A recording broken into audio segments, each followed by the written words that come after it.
کہ میں نے اپنا حبیب بھیجنا ہے کتاب اور حکمت دے کر.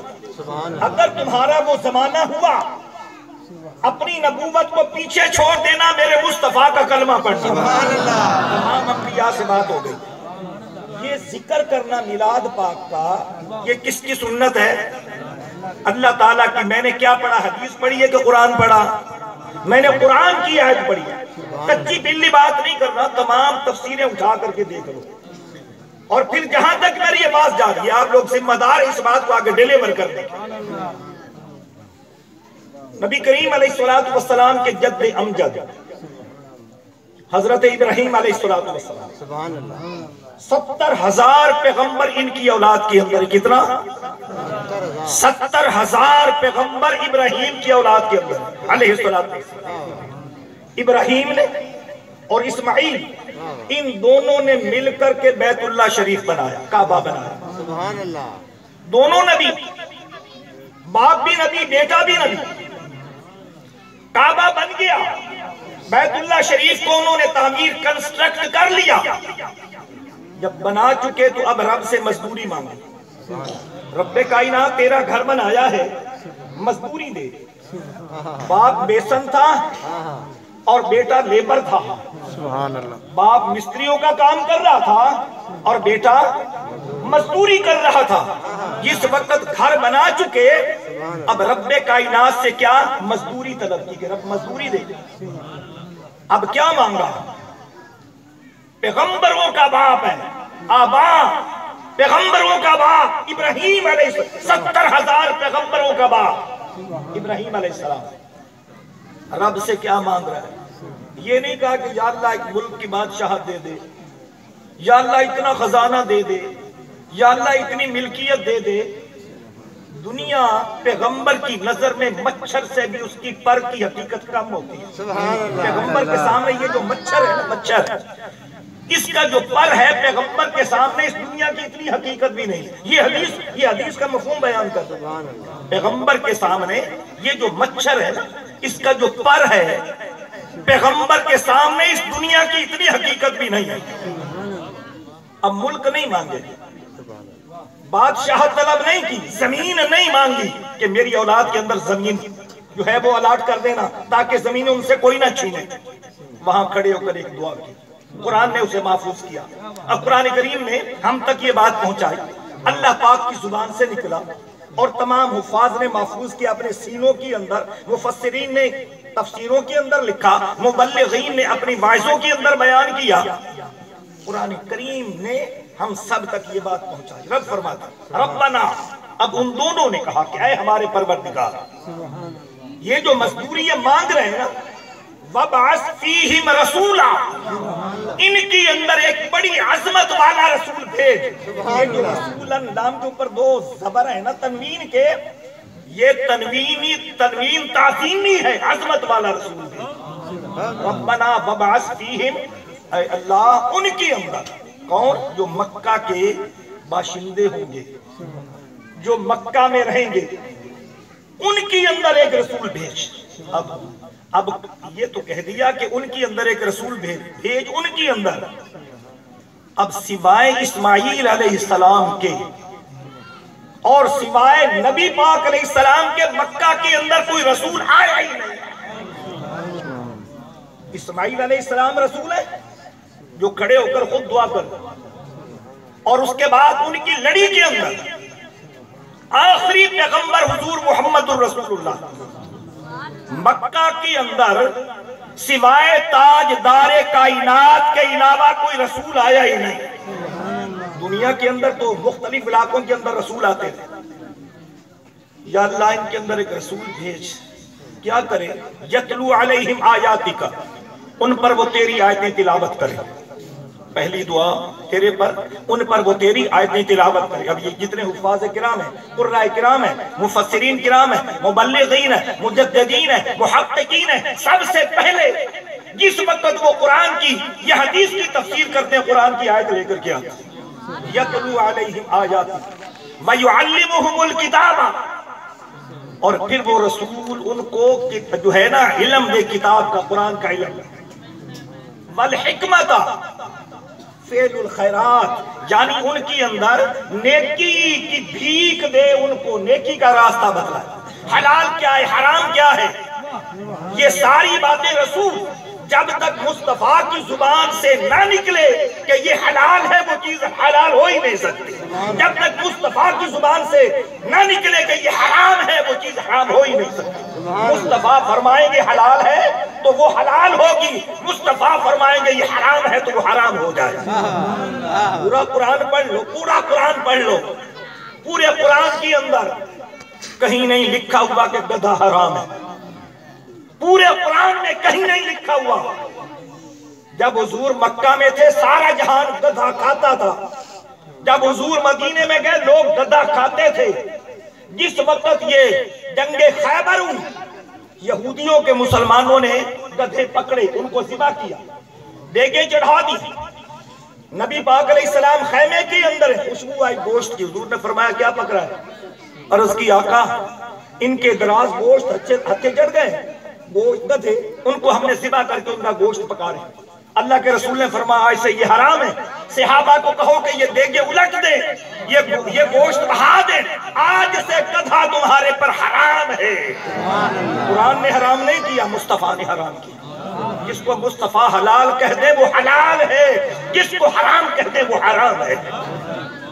والحکمت فعل الخیرات وَيُزَكِّيهِمْ، اور ان کو کفر و شرک کی آلائشوں سے پاک کر۔ نبی پاک علیہ السلام سے پہلے کفر و شرک کی آندیاں جلی ہوئی تھی، ماں کا تقدس نہیں تھا، بہن کا تقدس نہیں تھا، بیٹی کا تقدس نہیں تھا، بے حیائی سر عام تھی۔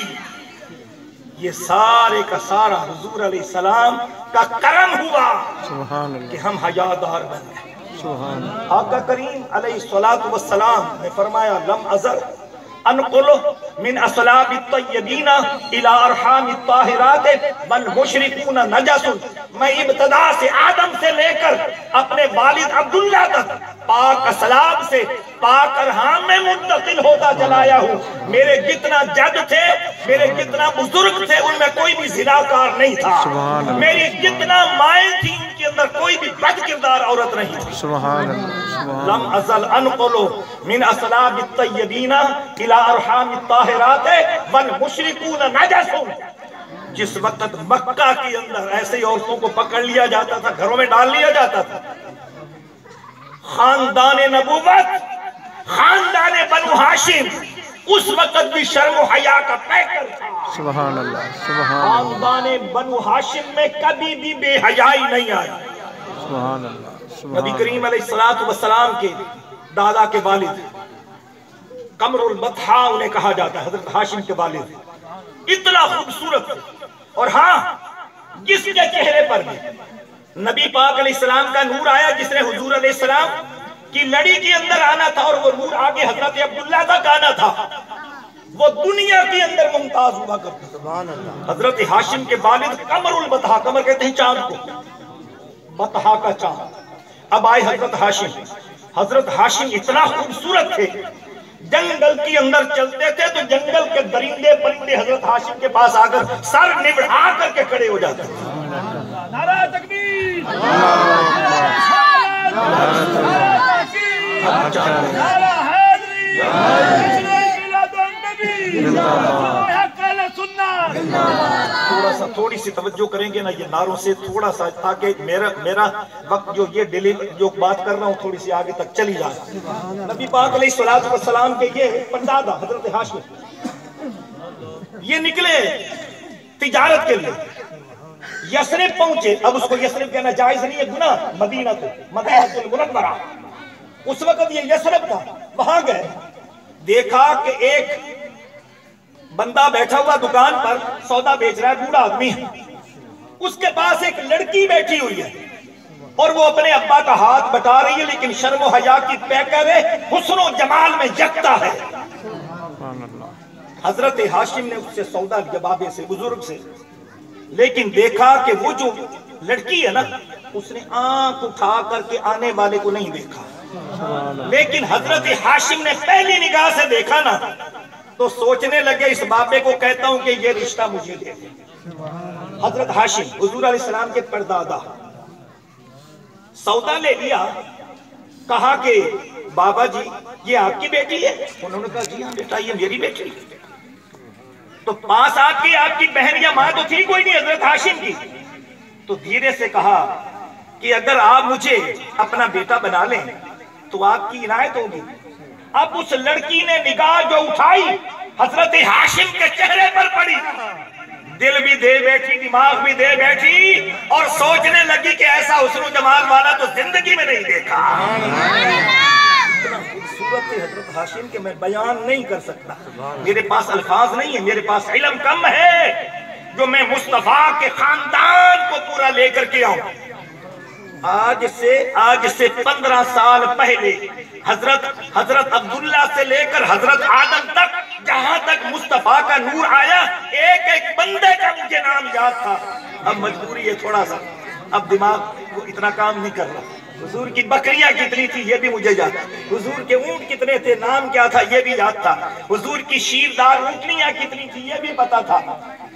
یہ نبی پاک علیہ السلام کے ساتھ نسبت والی چیزیں، ان کے ساتھ پیار کیا کریں، یہ خاندان نبوت کے ساتھ محبت رکھیں۔ خاندان نبوت کے اندر کوئی بد کردار کبھی بھی نہیں آیا ہے۔ میں نے ابھی حدیث پڑھی ہے، میرے مصطفیٰ نے فرمایا، حضرت عبداللہ ابن عباس روایت کرتے ہیں، حضرت عبداللہ ابن عباس روایت کرتے ہیں، من صلب نبی جن الى نبی جن حتی صرف نبی جا، میں ابتدا سے انبیاء کے اندر منتقل ہوتا چلا ہوں یہاں تک کہ میں محمد نبی بن گیا۔ سبحان اللہ۔ غلط واسطہ بیچ میں نہیں ہے۔ نبی پاک علیہ السلام نے فرمایا میں پاکیزہ ارحام کی اندر، پاکیزہ اسلاب کی اندر آیا ہوں۔ سارے نکاح والے تھے، بغیر نکاح کے میرا کوئی خاندان کا بندہ بغیر نکاح کے نہیں تھا، جہاں میرا نور آیا۔ پاکیزہ لوگ۔ حضرت ہاشم نے جب رشتہ مانگا نا، اس بابے نے کہا کہ بیٹا کون ہو تم، کہاں سے آئے ہو؟ انہوں نے کہا جی میں بطحا کا رہنے والا، اس وقت یہ جو تھا نا مکہ المکرمہ، یہ سارے کا سارا بطحا ہی کہلاتا تھا، حجاز سے آیا ہوں۔ کہ اچھا حجاز سے آئے ہو؟ اب اس بابے نے اپنی بیٹی کی طرف دیکھا، انڈیا لیا، اس نے کہا مجھے تھوڑا سا موقع دے گے؟ وہ اٹھ کر کے چلا گیا بچی کو لے کر، اپنی بیٹی کو لے کر، اس سے پوچھا کیا خیال ہے؟ اس نے کہا ابا ابھی اور ابھی اسی وقت ہاں کر لو، ابھی اور اسی وقت اس سے ہاں کروا لو، لیکن میری ایک شرط ہے، شرط یہ ہے کہ جس اولاد کو میں جنم دوں گی میں ادھر یثرب کے اندر ہی جنم دوں گی، میں اس کے ساتھ حجاز نہیں جاؤں گا، مکہ نہیں جاؤں گا۔ یہ بات طے ہو گئی۔ اس کا والد آیا، اس لڑکی کا نام تھا سلمہ رضی اللہ تعالی عنہا۔ حضرت سلمہ نبی پاک علیہ السلام کی پردادی، حضرت سلمہ رضی اللہ تعالی عنہا، جس وقت باپ سے یہ بات کہہ دی، باپ مان گیا، نکاح ہو گیا، حضرت ہاشم آگے سفر، شادی ہو گئی، شب زفاف ہو گئی، حضرت ہاشم کام سے چلے گئے، واپس آئے، بچے آپ کے ہاں اولاد ہوئی، بیٹا ہوا۔ مکہ سے حضرت ہاشم کے بھائی مطلب آئے، عبد شمس آئے، انہوں نے آ کر کے دیکھا کہ یہ ہماری بھابی ہے، سلمہ اس کا نام، اور حسن و جمال کے اندر یہ بھی یکتا ہے۔ اب رب نے چننا تھا نا، چن کر کے عورتیں رب نے رکھی، چن کر کے عورتیں رب نے رکھی جن کا کردار مضبوط تھا مصطفیٰ کے خاندان کے اندر۔ رب کائنات ان عورتوں کو لے کر کے آیا، نکاح ہو گیا، بیٹا اللہ نے دیا۔ جیسے بچہ پیدا ہوا، یہ جو پیشانی تھی نا، پیشانی توجہ کے ساتھ، اور یہ باتوں کو اپنے ذہن کے اندر آپ نے رکھنا ہے، باتیں ذہن سے نکالنی نہیں ہے، یہ آپ کے مصطفیٰ